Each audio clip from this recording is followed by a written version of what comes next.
Namaste. Welcome, yogis. Hi, my name is Angeline, and this is my YouTube channel. We are going to be doing a yin yoga practice today, and this practice is going to work with the water element, which is connected to the kidney meridian and urinary bladder meridian. The kidney meridian is a yin meridian because it starts at the lower body, specifically in our feet, and it comes up through the body, and kidney ends um, right here at the each, basically on each clavicle, on the medial aspect of it. And then the urinary bladder meridian is yang, which means it starts at the head or above, and then it works its way down. And so urinary bladder starts right here in the corner of the eyes. It comes up behind the head, it goes down the neck, it branches off into two different lines of energy, and then reconnects, and then goes down the back of the legs, and then it ends on the lateral aspect of our pinky toe.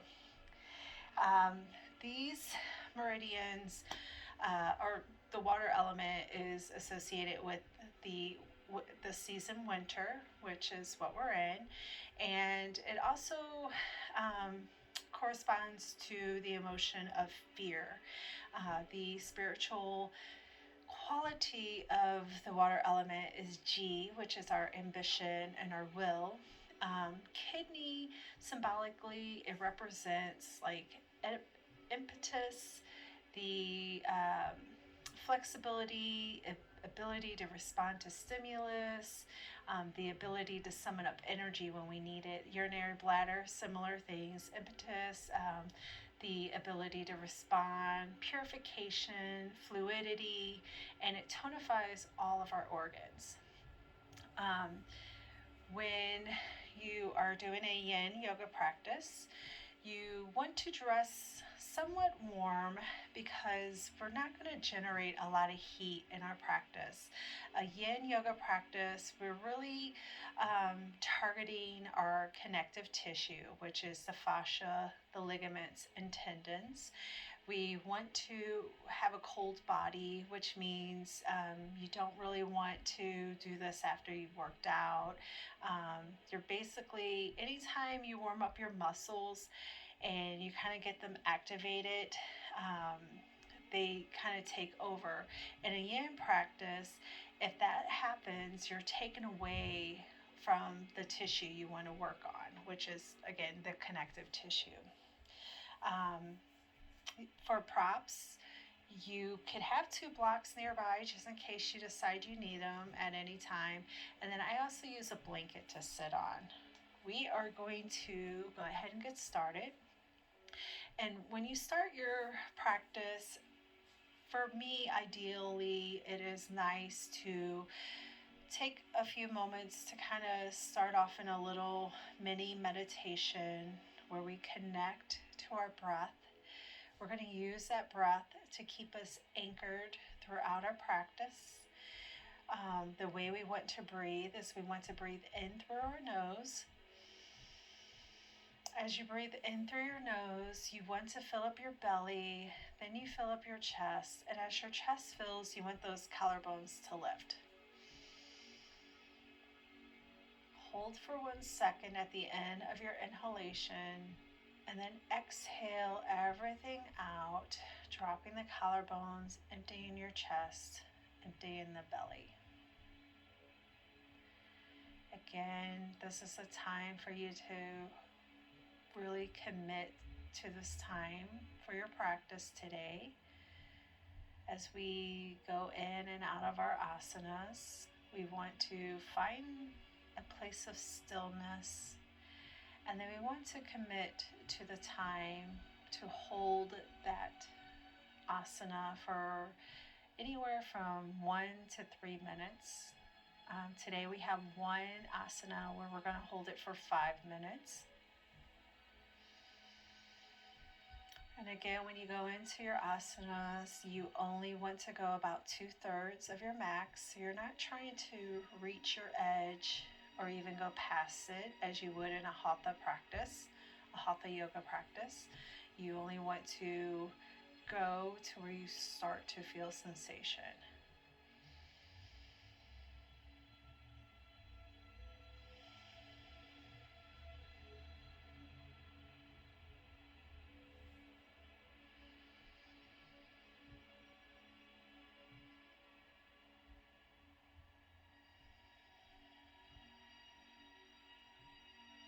As you get connected to the breath, you want to breathe in and out through the nose. You can incorporate a ujjayi breath, which has kind of a little resonant sound in the back of your throat, to see or to kind of practice this breath. You can take your hand and open your mouth and breathe out as if you were fogging up a glass. And then do the same thing as you breathe in, making that sound. Now you want to close your mouth as you're making that sound. You want to feel it in the back of your throat. Go ahead and open your eyes. And we're going to come into our first pose of our practice, which is going to be a toe squat. So toe squat is great for just opening up all the meridians in the lower body. You want to tuck those toes, and I slide my feet back to where all the toes are tucked under. Sometimes you might have to take the pinky toe and move it forward. And then here's where you can use blocks if you have them near. You can sit back on your heels. If that is too much for you, you can kind of actually come forward and just press through the bottom of your feet, which I feel like is where I'm going to be. But if you could sit on your heels, if you want to lean back and put your hands on the blocks, you can do that. And again, you don't want to overstretch anything. You're not forcing anything. And again, you want to anchor into that breath. Breathing in through your nose, doing the 3-part breath, filling up the belly, filling up the chest, letting those collarbones lift as you finish the inhalation.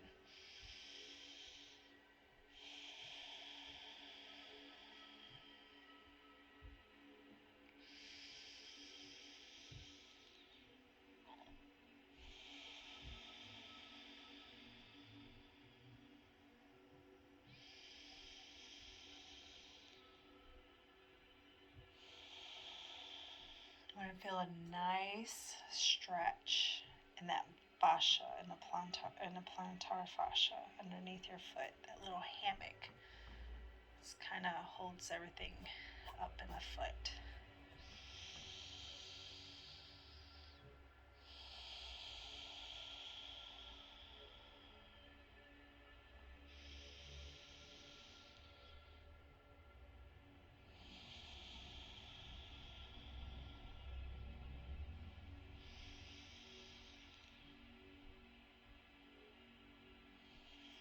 We're just about there. We're only going to hold this for 2 minutes, and we're halfway through.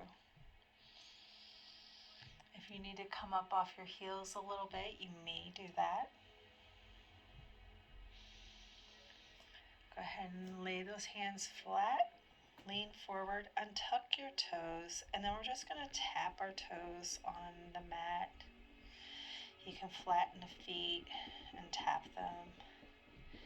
You can wiggle the ankles, maybe a couple of ankle circles here.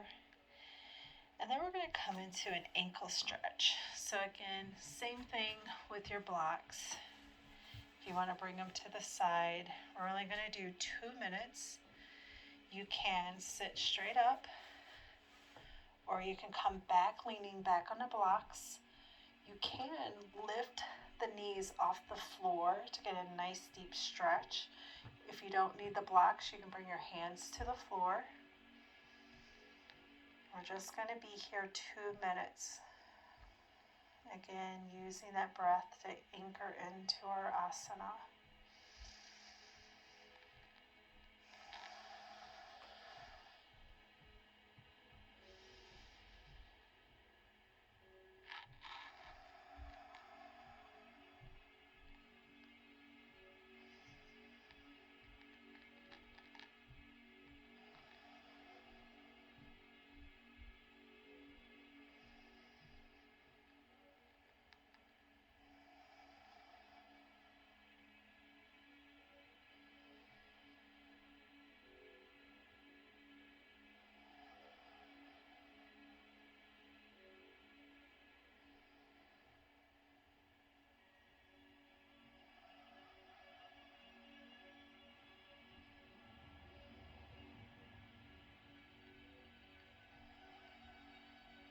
We're just about there.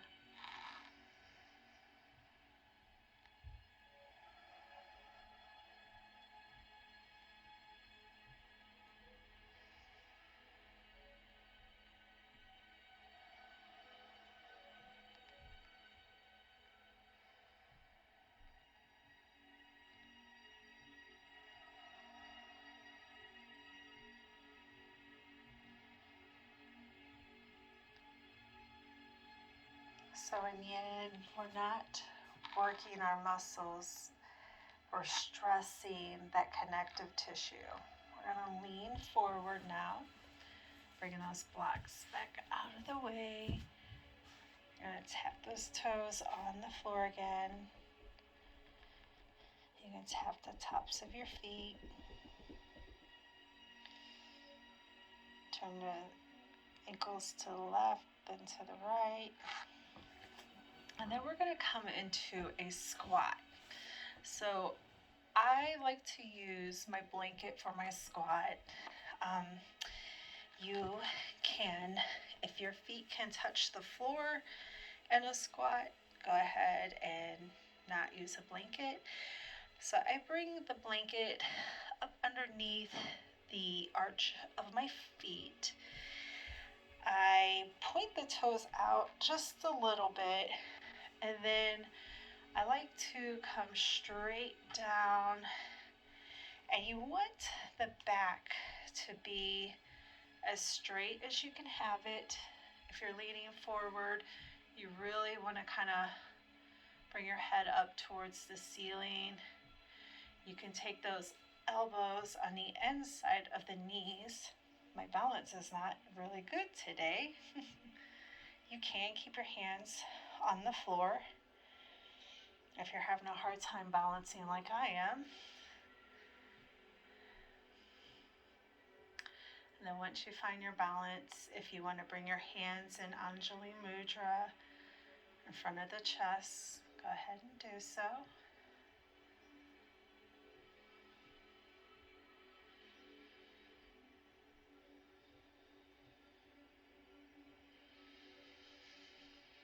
As I breathe in, I like to imagine breathing in bright golden light, and then as I exhale, I'm releasing all the old energy out of my body.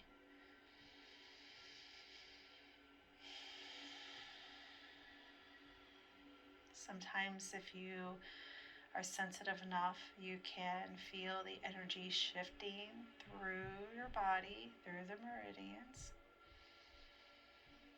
You would definitely feel it when you come out of your pose.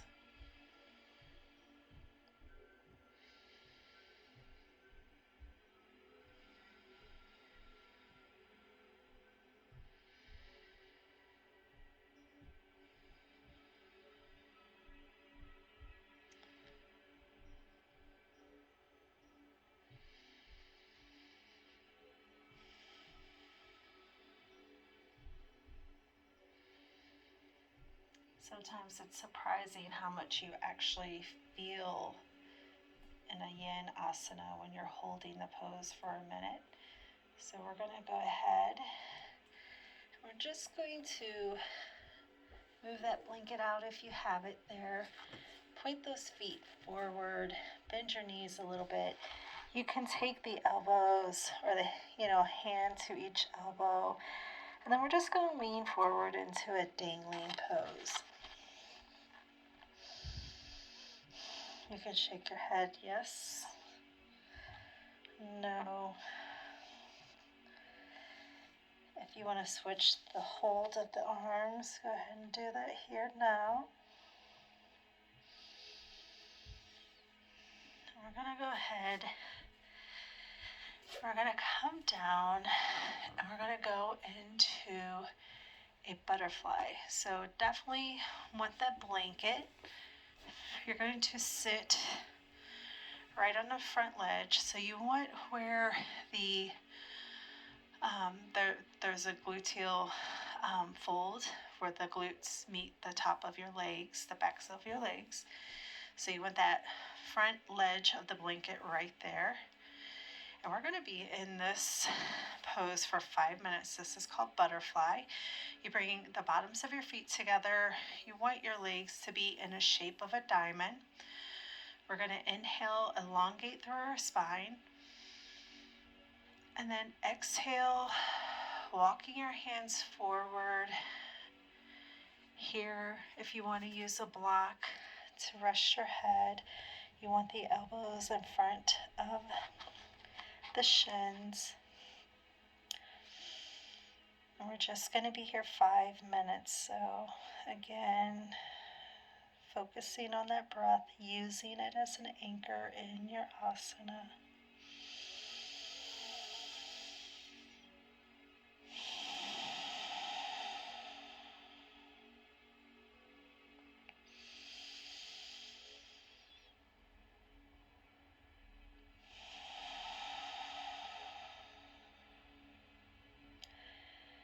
Again and yin, we're just holding this pose and letting our body shift and move and release on its own, at its own pace. We're not trying to make anything happen.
If you feel your body starting to open up a little bit more and you want to come a little bit closer to the floor, you can move the block out of the way.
Remembering we're holding the butterfly for about 5 minutes, so it's been about a minute or so. If you feel like at any time you've went too far, you can always back out of your asana and kind of recalibrate it and then hold it until you're not feeling too much sensation. And then once your body acclimates to that and feels okay, then you can allow yourself to move about a millimeter, whatever the smallest minuscule movement is very significant in yin, so you don't have to make much effort to go deeper. Just allow yourself to ease into the pose as your body's opening and releasing.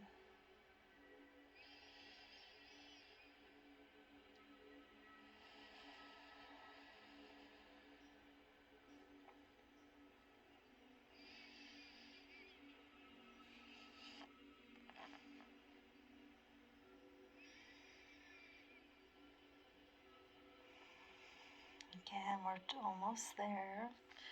We're gonna slowly start to walk ourselves back up, keeping your feet and your legs the way they are until you're all the way back up to a seated position.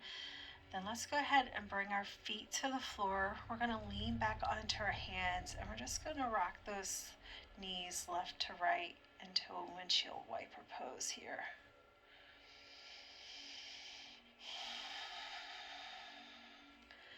This is a transitioning pose, which is very helpful in yin.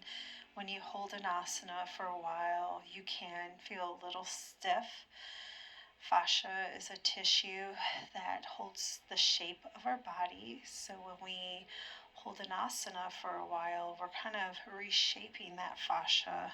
And when we come out, we want to just help that blood flow through, get some movement back into these tissues. We're going to come down into a Sphinx pose. So for Sphinx, we're going to be here actually for 3 minutes. You want to lay on your belly. You're going to bring your feet out to the corners of the mat. You want your elbows right underneath the shoulders. If this is too much of a crunch in your low back, you can walk the forearms forward so the elbows are out in front of your shoulders just a bit, and that way you're not bending so deeply into a back bend. But if you're fine with the shoulders underneath, or the elbows underneath your shoulders, you can bring the hands together.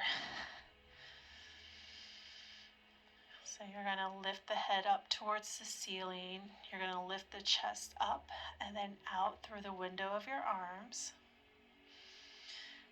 Let the hips and the hamstrings relax. You don't want any tension in the low body.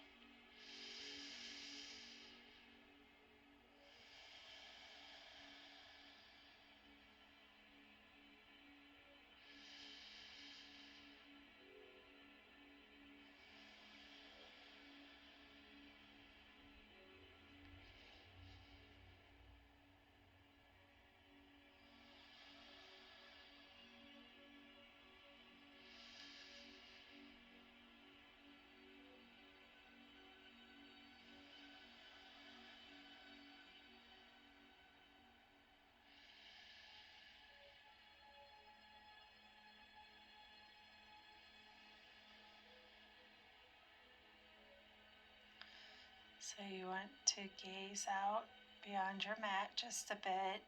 Again, letting that head lift up towards the ceiling.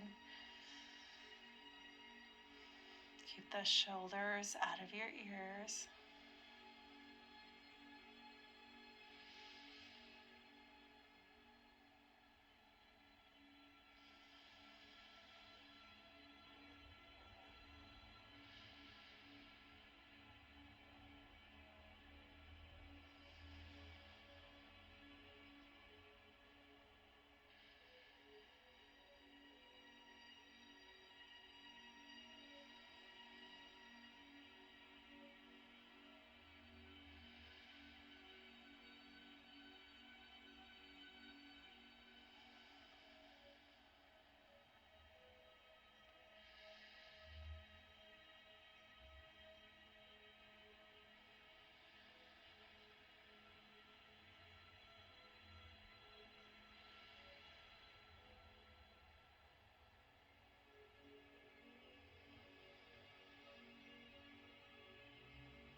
to slowly bend our elbows, pointing them out to the side of the room. Take the hands and stack them.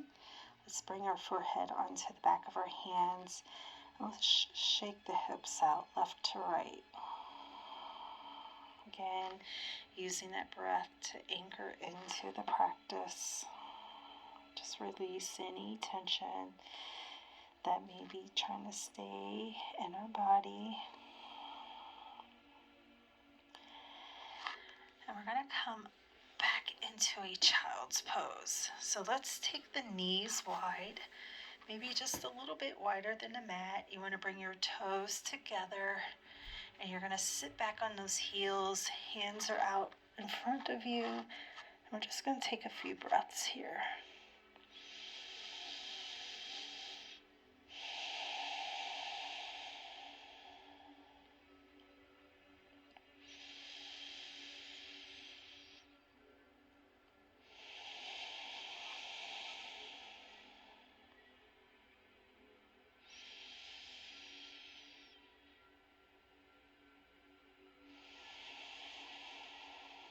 Let's go ahead and walk up just a little bit, and we're going to come into a frog pose. So to come into frog, you're just going to lift those hips up a bit, come down onto your forearms, take the feet out. If you feel like this is not making your knees happy, keep the toes together, the big toes. And then you can actually just bring your arms straight out, keep the hips up, and this can be your frog, which is basically a tadpole. If you want to go into a full frog, take those ankles out, line them up with the knees. Go ahead and stretch the arms forward here. Bring the chest and the forehead down to the floor. Keep those hips up if you want. They can come a little bit in front of the knees if that works better for you. You want the feet flexed.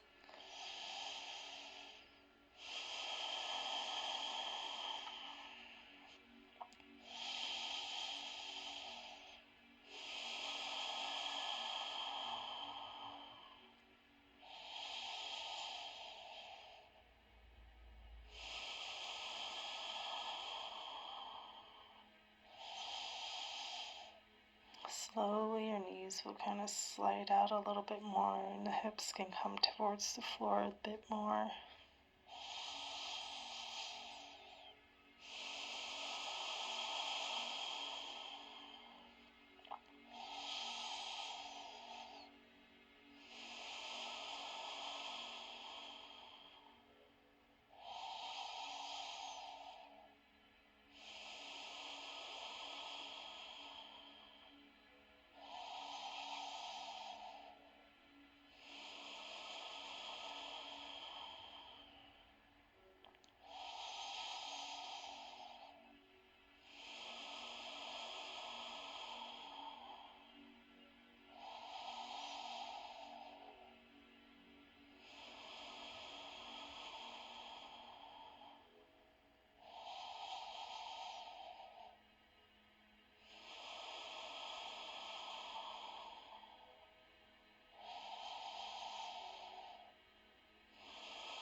Slowly bring our hands back by our shoulders. You can press yourself back up. Press into your hands. You're going to bring one knee at a time towards one another. Bringing the feet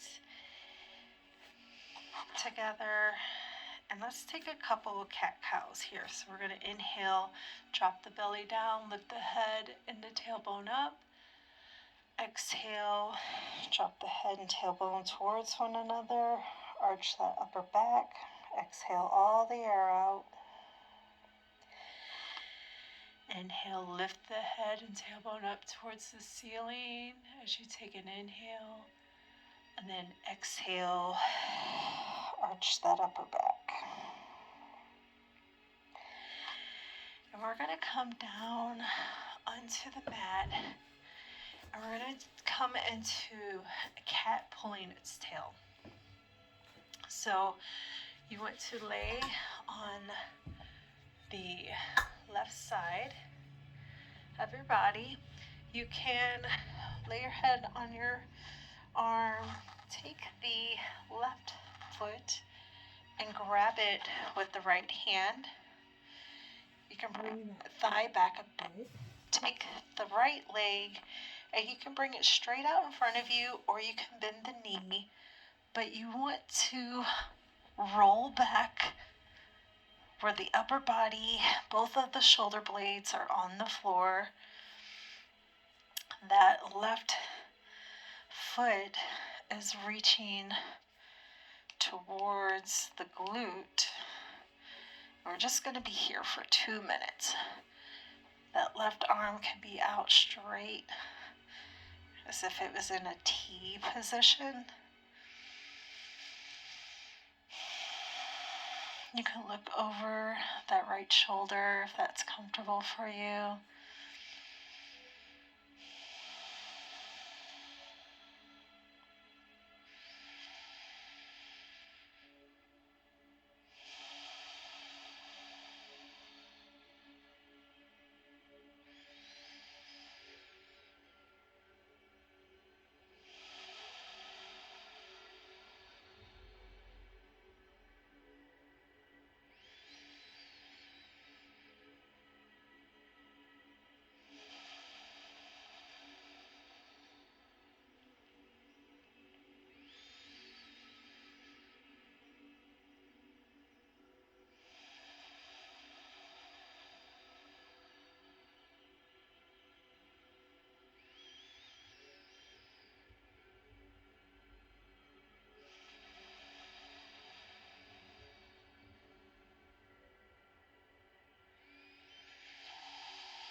Just about there.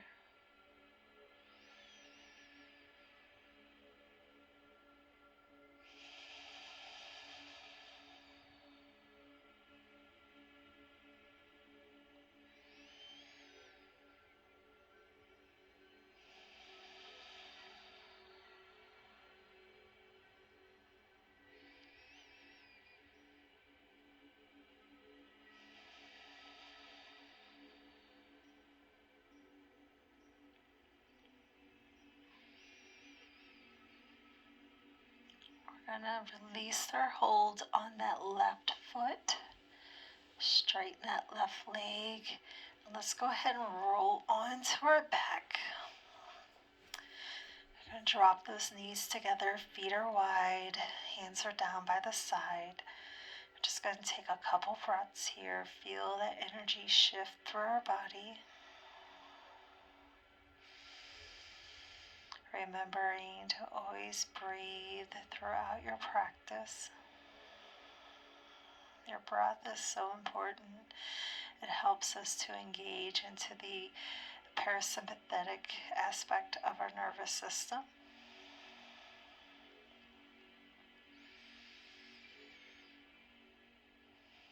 We're going to set up for the other side. So let's go ahead and lay on our right side. We're going to take the right leg and bring it into that left hand, bringing that foot to the glute. The left leg is out straight or bent. We're going to roll onto our backs, and we want the shoulder blades to both be on the floor.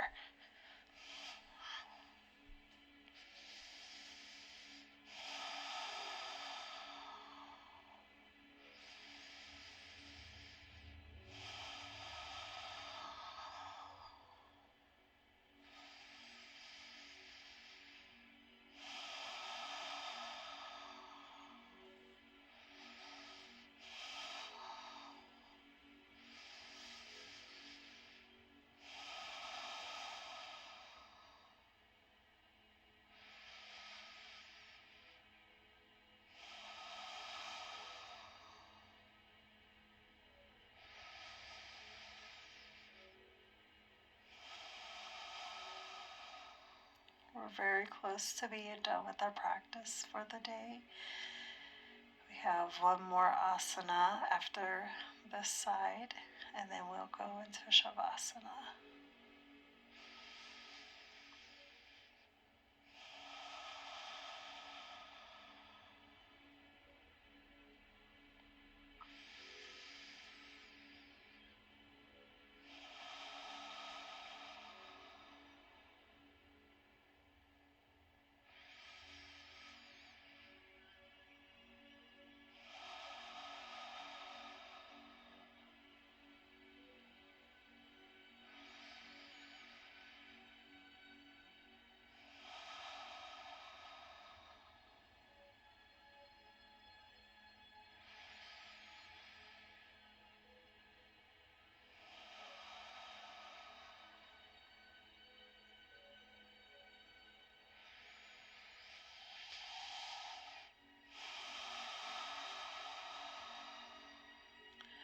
Release that hold on the right foot, straighten that leg.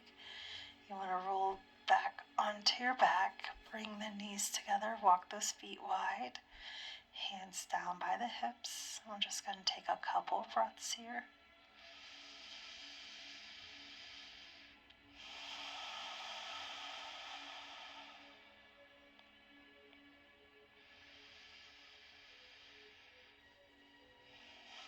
And then we're going to set up for a nice twist. We're going to take those arms out into a T shape. Let's press through our feet. Shift the hips over to the right. Lift the feet up, bringing the knees in towards the chest. Exhale, drop your knees to the left. You can take the left hand on the outside of the right knee. And then look over that right shoulder. We're going to be here 3 minutes. Now you can direct where you feel the stretch in the back by either bringing those feet closer to your glutes or away from the glutes. So if you're out, you will feel it a little bit higher up in your back. If you bring them towards the glutes, you will feel it lower in the back.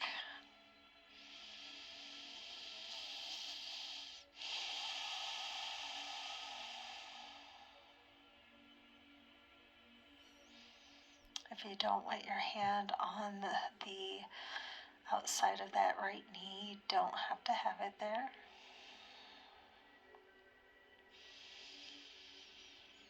Your knees may not touch. They may not even make it to the ground. And if they don't, that is definitely okay.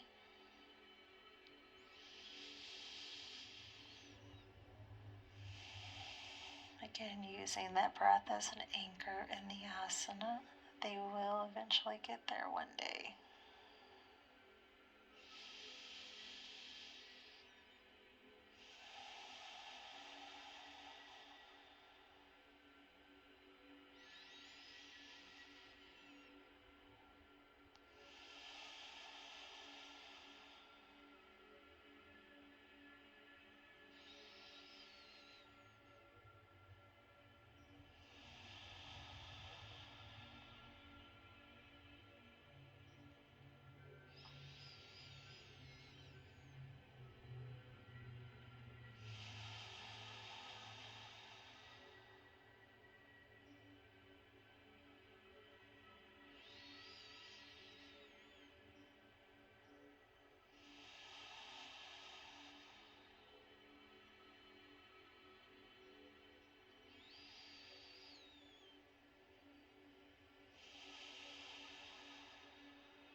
We're going to slowly bring the head back to center. Engage your core, lifting those knees back up into the middle.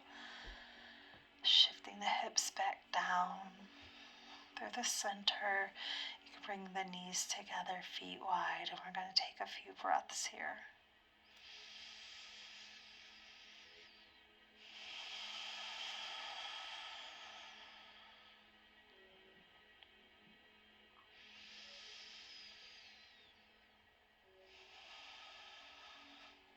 We're going to set up for the other side.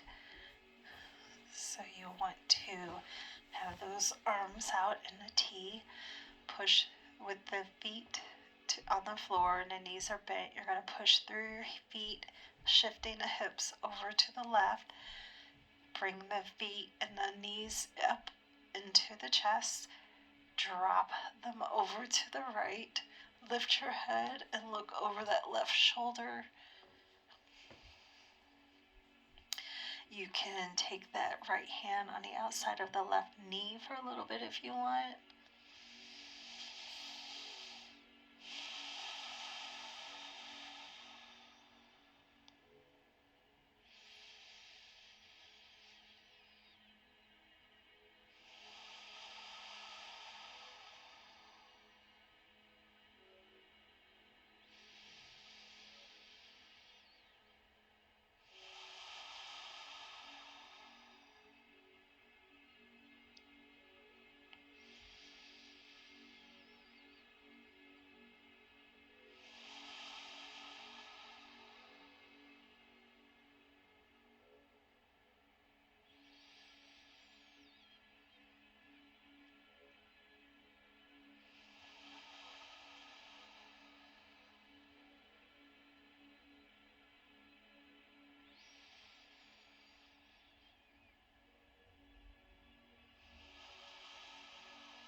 We're just about there.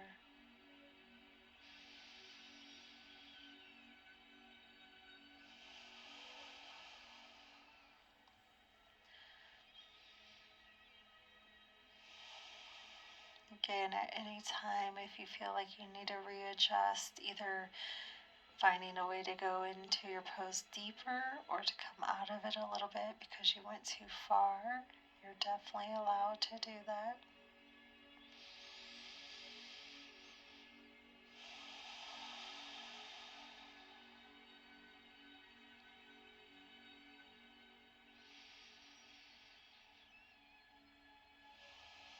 I'm going to inhale, turn the head back to center, engage your core, lifting those knees up into the middle of the mat.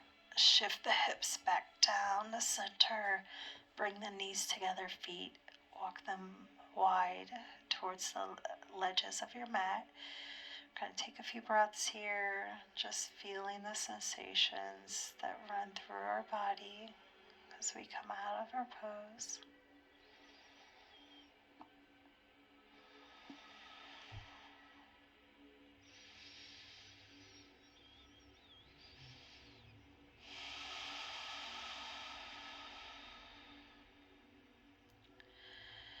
We're going to set up for Shavasana. So if you're happy here and you want to keep the knees together, feet wide, maybe just shift the shoulder blades toward one another and down the back.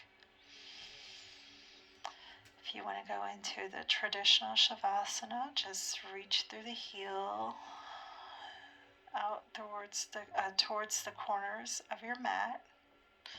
Again, shift those shoulder blades toward one another and down the mat. And allow yourself to rest into the stability of the ground. Feel the support of the earth around you. allow yourself to turn in and feel the sensations running through your body, the energy shifting and moving, responding to any changes you feel from the practice that you feel in your body. Continue to focus on that breath, breathing in through your nose, filling up your belly, your chest, lifting the collarbones, and then exhaling everything out, dropping the collarbones, emptying your chest, then emptying your belly.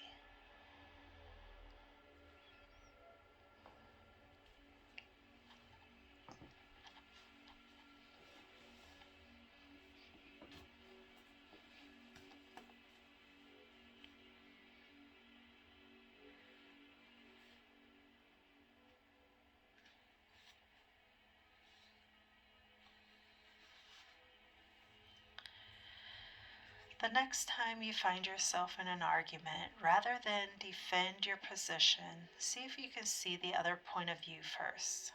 It's interesting to consider that when you disagree with someone, the person you are disagreeing with is every bit as certain of his or her position as you are of yours.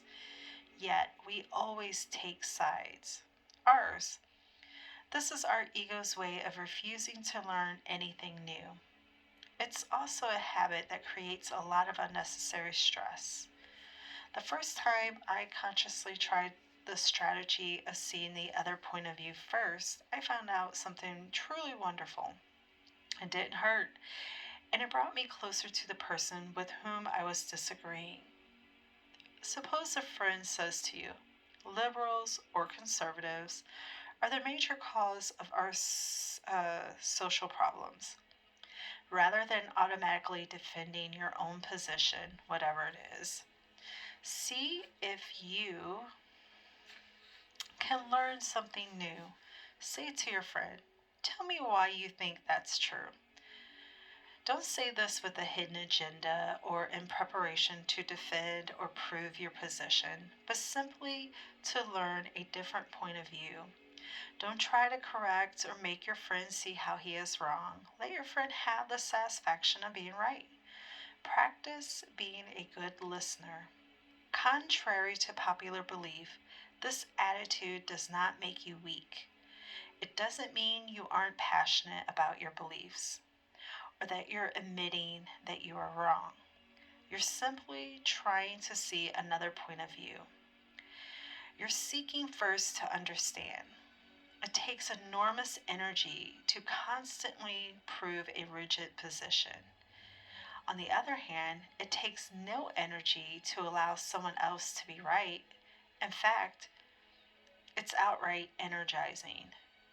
When you understand other positions and points of view, several wonderful things begin to happen.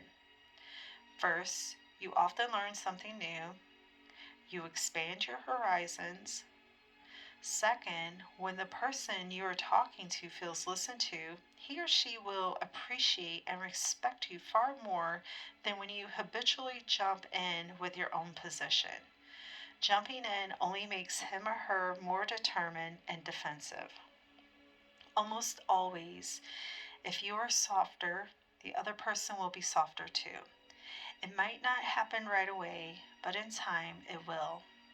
By seeking first to understand, you are putting your love and respect for the person to whom you are speaking above your need to be right. You are practicing a form of unconditional love. A side benefit is that the person you are speaking to may even listen to your point of view. While there is no guarantee that he will listen to you, one thing is guaranteed. If you don't listen, he or she won't. By being the first person to reach out and listen, you stop the spiral of stubbornness. That is from the book by Richard Carlson, Don't Sweat the Small Stuff. And it's all small stuff.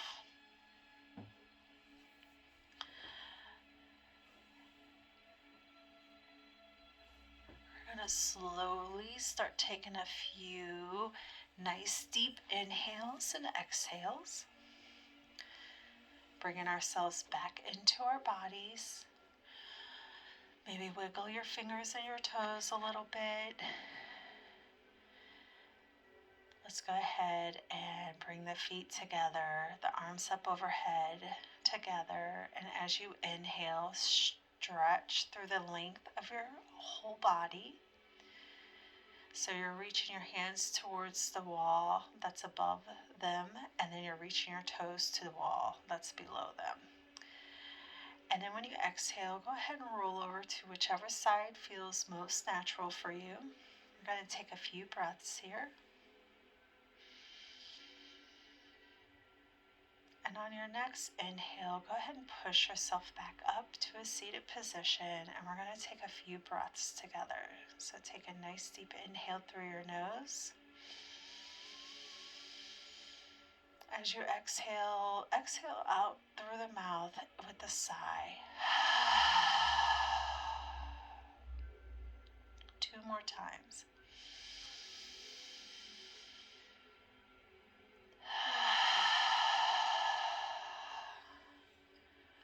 One last time.